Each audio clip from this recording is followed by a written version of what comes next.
Watch my heroes as they jumped into their rocket ships and took to the stars. And I wanted to be like them. They had courage, imagination, and no problem ever stood in their way for long. You know, in the end, when we actually did send men into space, it turned out that those were exactly the qualities it took. I'm John Hudson. This is Pad 39 of the Kennedy Space Center. I was a launch controller here when from this very spot, man took off to fly to the moon. It was a journey that began 12 years before that rocket ever left the ground. At its edge of a terrible war. In 1957, the Soviet Union launched the first ever man-made satellite into Earth orbit. They called it Sputnik, which means traveling companion.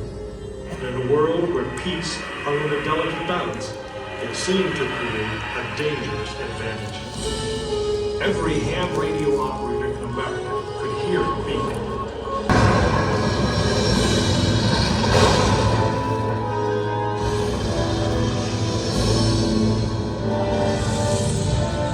It had its first space hero.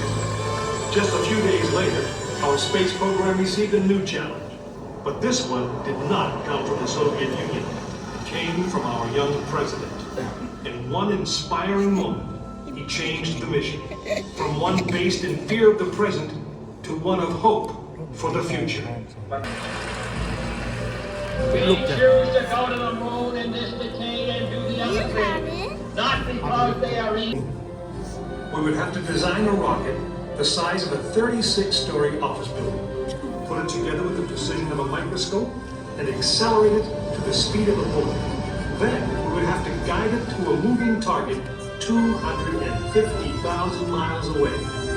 Many people thought it was an impossible dream, but 400,000 of us set about making that dream a reality.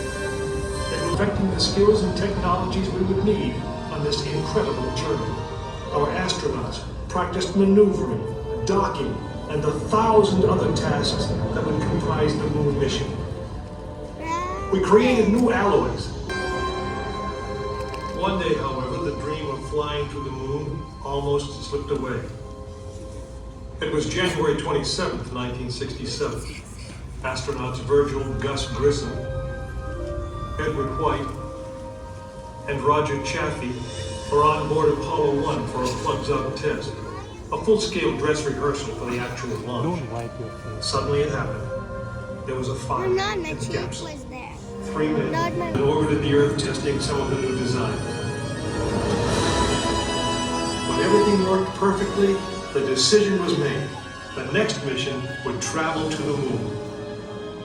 It was mankind's destiny to leave the shores of our planet, and it would be taken by Frank Borman, James Lovell, and William Anders, the crew of Apollo 8. Through those doors, you'll find the firing room, launch control, just as it was on December 21st, 1968.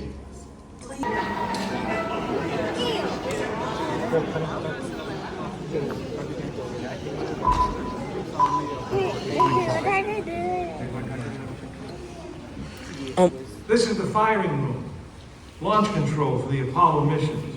This is not a mock-up. These are the very consoles we sat at when men first took off to fly to the moon. The tragedy of Apollo. It was a few days before Christmas, 1968, when Apollo 8 sat on the pad.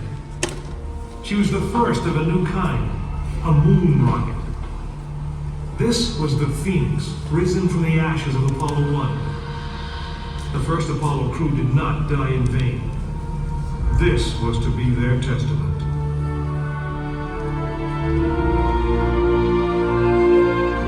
Holy fuel throughout the night. The liquid oxygen in her tanks caused ice to form on the outside of the craft. The extreme temperature differences between the air and the sub-zero fuel caused the metal skin of the rocket to expand and contract. Everyone who was on the pad agreed. It was as though the rocket was alive, breathing, straining at the leash.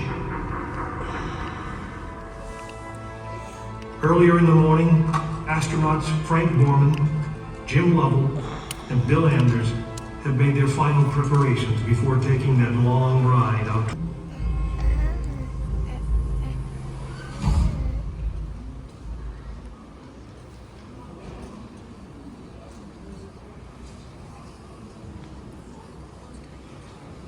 You are now in the final minutes before the launch of Apollo 8, right here where it actually happened.